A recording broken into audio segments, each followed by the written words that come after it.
So basically the episode starts off where it left off before.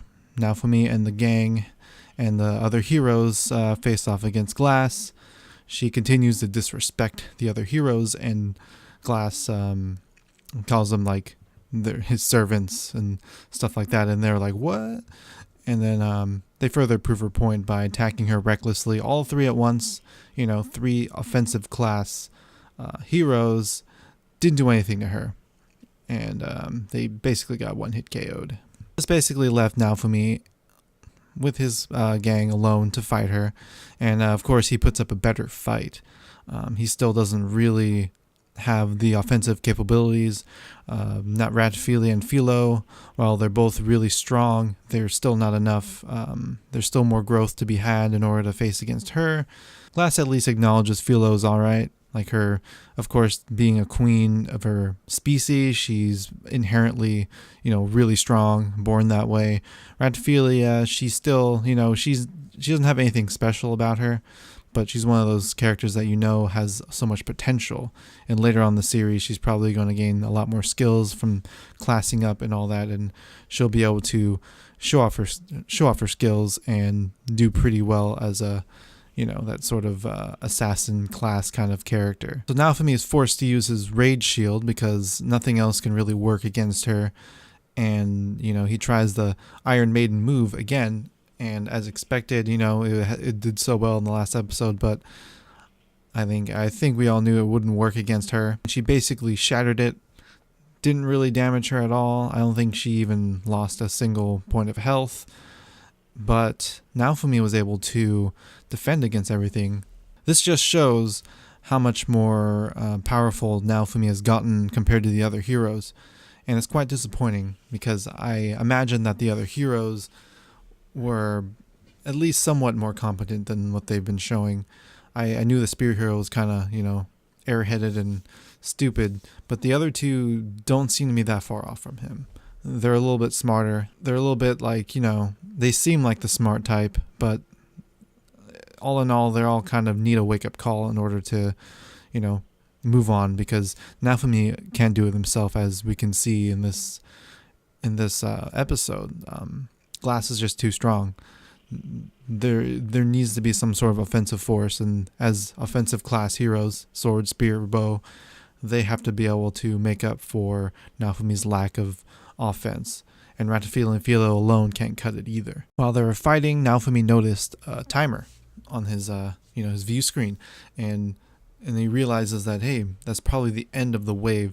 So instead of trying to fight her some more, risk getting destroyed, he decides to run.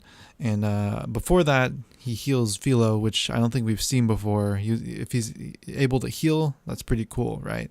And so they run away, and they basically run out the clock. And from what we can see from Glass, she doesn't have that mobility capabilities, so she isn't able to chase him down, only be able to shoot him from afar. And I guess from the farther away that he is, the less effective her attacks are, so he's able to block him a lot easier.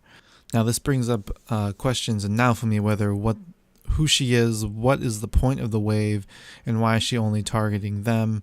It's still very unclear. Maybe we'll learn more as the episodes go on, as maybe the third wave goes on, or maybe before, when we get more history on the Shield Hero himself and all the other heroes. Naofumi is the only guy that actually did anything against the Soul Eater and stopping the wave.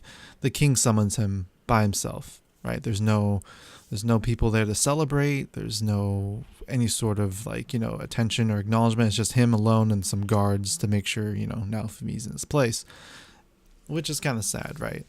And so he can't, of course he can't really praise the other heroes, because he has that video proof in that globe, or that crystal ball thing, that he's basically the only one. So he says thank you in a very, not a very nice way, but it's still an acknowledgement that he did well. And then he asks Naofumi how he got his powers, and he says in a really rude way, and now it triggers Naofumi, and then he goes off and retaliates against the king, saying, hey, I don't have to tell you, and and if you harm any of my friends, then I can basically make you regret living. And he's not wrong, right? The shield hero, he's definitely stronger than the king, stronger than any of the guards in the kingdom. So he holds weight now, right? He's not level 1 noob with no money anymore. He's built a life for himself. He's built everything for himself. And now he can, freely talk back to the king because he knows he can't do anything about it. By doing this, we see more emotions in the king, right? Like, not just angry that Naofumi is talking that way, but we see more, because before, when we saw the king in a public setting, with everyone, we don't actually see much emotion out of him. He kind of passively aggressively, attacks him, or like insults him and stuff like that. But here we actually see the king triggered, and then we also get to see the king speak to Melty, right? And we also see how he feels towards her, and he's probably a more complex character than we know as well. There's more to it, right? Because basically what us as viewers we see is that the king, he's basically the one in charge of everything, and it doesn't seem like it that way anymore. He mentions that he doesn't want to get along with the shield hero because he will lose his family again. And that's curious, because the queen is gone. She's locked up. But Melty had contact with the queen, and I don't know if he was referring to his family, and that family being the queen and maybe members of the family, then I'm not sure what's really going on, because it's kind of confusing, right? Because we kind of assume that he's locking up the queen, and maybe that is the case, right? Or maybe he lost some other people and he blamed the shield hero, and the queen who supported the last shield hero is being locked up because she's also blamed for whatever happened in the past. I don't know. We'll see how it happens. Probably mine has a lot to do with everything that's going on now. Before, she seemed like more of she seemed kind of similar to the spear hero in a way, where she kind of turned into like the comedic relief character, as nothing going her way anymore after she got away with rape or accusations of that in the first episode. So yeah, it seems like she's more evil and more devious than I initially thought, even though, I mean, what she did was also very devious anyways, but more so now. So they haven't actually class leveled up, so they make a trip to Shieldfreeden. The shopkeeper gives them a gift. I like the different gifts that he gave them, and they seem really useful. And I guess Naofumi, just the way he's going is he's gaining more support, gaining a lot of followers in his journey to ending the wave. And I just found it really cool that the shopkeeper actually started giving him free stuff for gifts, because he is kind of like his first friend in a way, or his first business partner. I have to mention that mysterious woman, who I assume is that, masked woman spy for the queen.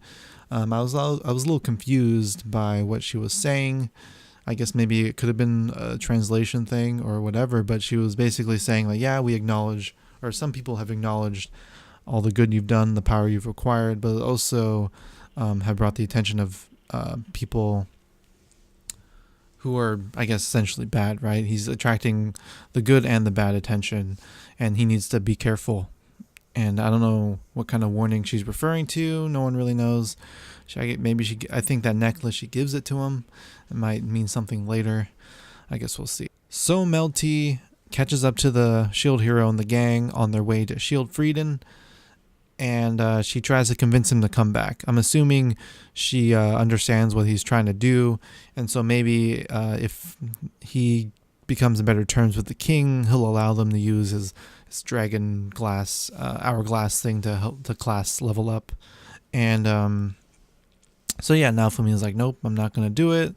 They argue. Melty kind of loses her, royal composure and breaks down and throws a tantrum saying, hey, both of you should not be fighting like that. We need you both cooperating in order for, to beat these waves.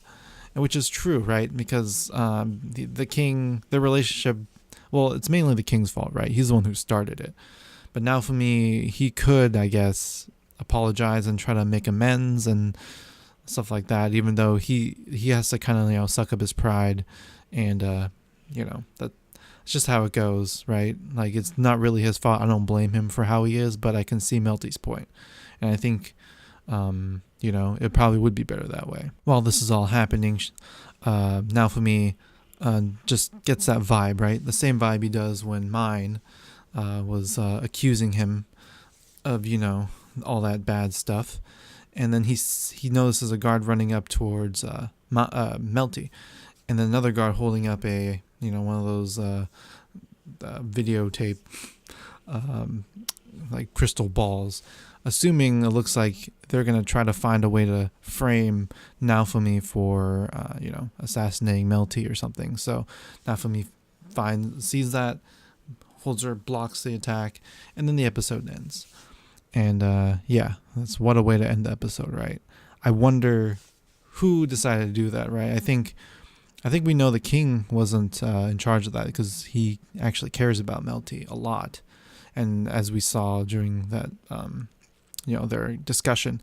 So the only person that we can really blame is Mine, that she's the obvious choice, but who knows? There could be more twists involved. I didn't think Mine would be capable of killing her own sister, no matter how much she hated her. But then again, we don't know the history of the Shield hero and all the other heroes and what happened before. Maybe Mine did some more devious stuff back then too. So let me know what you guys think of this episode. Who do you think ordered this sort of assassination frame? And what do you think will happen from there? I guess I'll see you guys next week. Thanks for watching. If you can hit me with a like or subscribe and a comment, it'd be greatly appreciated.